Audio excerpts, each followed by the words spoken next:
नमस्कार बालमित्रांनो, शिक्षक वृंदांनो. मी या साहित्याचे मागे तयार केलं होतं.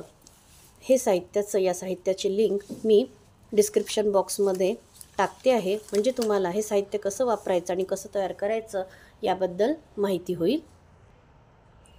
हे एक छोटंसं साहित्य आहे, अगदी छोटं. ही एक कार्डशीट नाही मिळाली मला, पण मी सेंचुरी पेपर एकावर एक लावलेत, त्याच्या 4 घड्या केल्या आणि त्याला टेप पट्टी लावून तयार केलेलं आहे.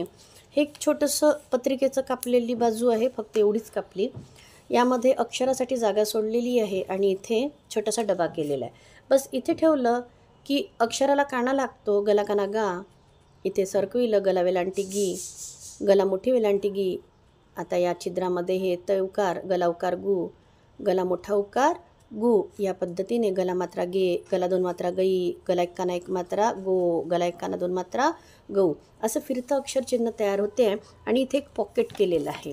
या पॉकेटमध्ये तुम्हाला असे अक्षर टाकता येतात. हे असे अक्षर, म्हणजे हे अक्षर इथे ग दिलेलं आहे, तर आपण इथे अक्षर बदल करू शकतो आणि यसुद्धा करू शकतो. यला एक काना 1 मात्रा यो. या पद्धतीने आपण बदल करून ते अक्षर फिरते अक्षर व चिन्ह तयार करू शकतो. नमस्कार बालमित्रांनो आणि शिक्षक वृंदांनो. काही छोटी शैक्षणिक साहित्य आज सादर करत आहे. इथे बघा, ही एक छोटीशी बॉटल घेतली, जी आपण वेस्टेज बॉटल म्हणतो आणि बाहेर फेकल्या जाते, बिस्लरीची वगैरे. यावर एक असा छोटासा पांढरा कागद आतमधनं लावला आणि त्याच्यावरून हा रंगीत कागद लावला आणि याच्यामध्ये सरकते असे पाढे तयार केले. 10 पट्ट्या कापल्या अशा. ही बॉटल अशी फिरवली की पाढे तयार होतात. हा झाला 8चा पाढा. 8 एक 8, 8 दुनी 16. इकडे परत सरकवलं तर 7चा पाढा, पुन्हा सरकवलं तर असं या पद्धतीने पाढे आपल्याला दिसतात. आणि इथे पट लिहिली. त्यानंतर या पद्धतीने इथे केलं तर हा 4चा पाढा, वर खाली बरोबर व्यवस्थित हा कागद करता येतो आणि असं पाढ्यांचा चार्ट अगदी सोप्या पद्धतीने आपल्याला तयार करता येतो. पुढचं एक असं साधं सोपं साहित्य आहे की जे मुलांना फार आवडेल. मासा हा सगळ्यांचा आवडता असतो, छोटे असो की मोठे. इथे छोटी छोटी कागदं अशी कापून लावलेली आहेत, जी गोलाकार कापली आणि याच्यामध्ये अबाऊ विरुद्ध बिलो म्हणजे हे अँटॉनिम्स दिलेत, विरुद्धार्थी शब्द. आणि मासोळीच्या दुसऱ्या बाजूने हे सिनॉनिम्स दिले, म्हणजेच समानार्थी शब्द.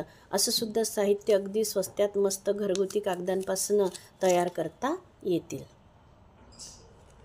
आपल्याकडे मुलांची वही असते किंवा रिकामी वही असते, त्यामध्ये खूप कागदं असतात. ही साधी मराठी 19 खडी केली. आपण 12 खडी ऐकली आहे, 14 खडी ऐकली आहे, पण 19 खडी पण ही फार महत्त्वाची असते. जसं आता ही अवयव दिले आहेत. क वर रफार दिला तर झाला कर, हे पान दाबून टाकायचं.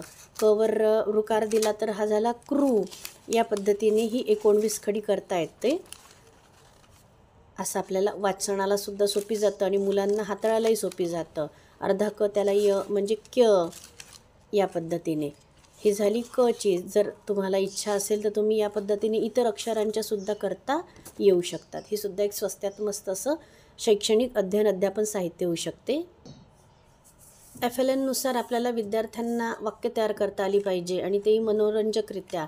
यासाठी बघा शिक्षक मित्रांनो, बालमित्रांनो, यामध्ये मी एक घरगुती अशी पत्रिकाच घेतलेली आहे आणि हे काही काप आहेत जे वेस्टेज होते, ते मुखवटे घेतलेत आणि त्याला फक्त सर्कल करून कापलं. विद्यार्थ्यांना खूप छान वाटतं, हे डोलतं आणि मजेशीर वाटतं. आणि हे डोलल्या कारणाने विद्यार्थ्यांना अध्यापनात रुचीसुद्धा येते. या पद्धतीने हे आपल्याला करता येतं. आणि जे एखादं गोष्ट आहे, कथा आहे, पाठ आहे, जसं बोलणारी नदी, तर यासुद्धा आपण असे तयार करून पात्र, ताई, माई, अक्का यासारखे पात्र आपण करू शकतो. लांडगा आला रे आला यासारखे सुद्धा आपण पात्र करू शकतो, जे आपल्याला अध्यापनाला सुलभ जाईल. हे असंच कॅटचं केलेलं आहे. Introduction. I am a cat. I like milk and Mouse. I am a tiger. I like fresh meat. आणि हे असं छान डोलून स्वतः सांगतं. या पद्धतीने हा संवादसुद्धा साधता येतो. आपण शब्द डोंगर करतोच. फळ्यावर लिहिण्यापेक्षा जर असं रॉ मटेरियलपासून आपण फक्त एकच वाक्य केलं तर विद्यार्थी हाताळतात. तसं यातले आपण हे 2 लपवून घेऊया. असं मधातनं फाडलेलं आहे. गाव, माझे गाव. हे माझे गाव आहे. हे माझे गाव आहे. हे माझे स्वच्छ गाव आहे. हे माझे स्वच्छ सुंदर गाव आहे. आणि दुसरं वाक्यसुद्धा इकडे तयार करता येईल. हे नंबर 1 झालेलं आहे. याच्या पुढे माझी शाळा आहे.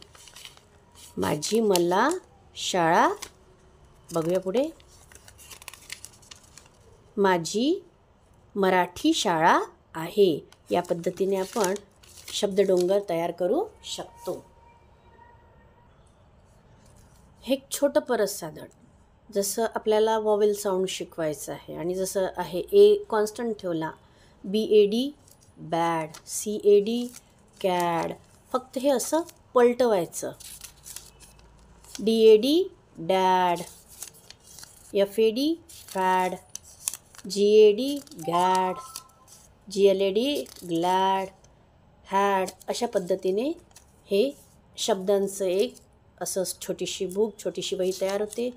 आणि हे शब्द कॉन्स्टंट ठेवलेले आहेत. ही अक्षरं कॉन्स्टंट ठेवलेली आहेत. आपण फक्त यातलं पहिलं अक्षर बदल केलेला आहे. जसं आपण मराठीचा शब्दडोंगर पाहिला होता तसा हा इंग्रजीचा शब्दडोंगर आहे. ॲपल. इथे ॲपल पहिले कॉन्स्टंट ठेवला, तसाच ठेवला आपण ॲन ॲपल. पुढे पाहूया. My an apple, my big an apple, this is my an apple, this is my big an apple, my table. त्यानंतर पाहूया परत. This is my big table. या पद्धतीने आपण हे वाक्यपट्ट्या शब्दडोंगर करू शकतो. हे एक AM अक्षर शब्द कॉन्स्टंट असलेलं पाहूया आपण, अगदी स्थिर असलेलं. CAM camp, CRAM cramp, DAM dam, GRAM ग्राम, HAM हॅम.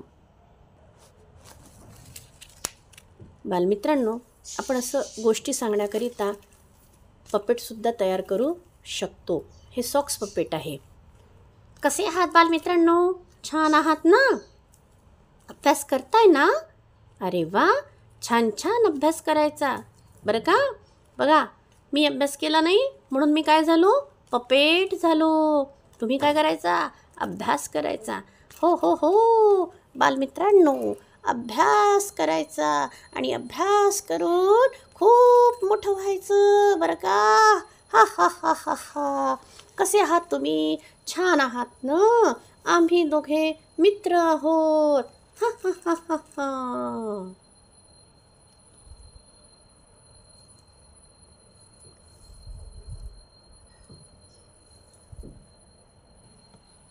असंच फिंगर पपेटद्वारे सुद्धा आपण मुलांना शिक्षण देऊ शकतो आणि शब्द सांगू शकतो. या पद्धतीने छोटी छोटी साहित्य आहे. त्याचबरोबर आता आपण एक साहित्य पाहणार आहोत. हा सुद्धा एक बोलणारा पपेट आहे आणि हा बोलतो बरं का. कसे आहात? हा हा हा हा हा हा हा. छान आहात ना? हां, बघा माझे केस बघा कसे आहेत.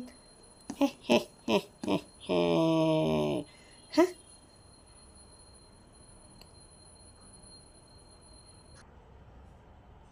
मी बसले बरं का तुमच्यासमोर बोलायला.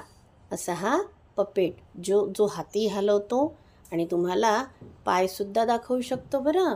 असे पपेट घेऊन आपण विद्यार्थ्यांचं मनोरंजकपूर्वक अध्यापन करू शकतो.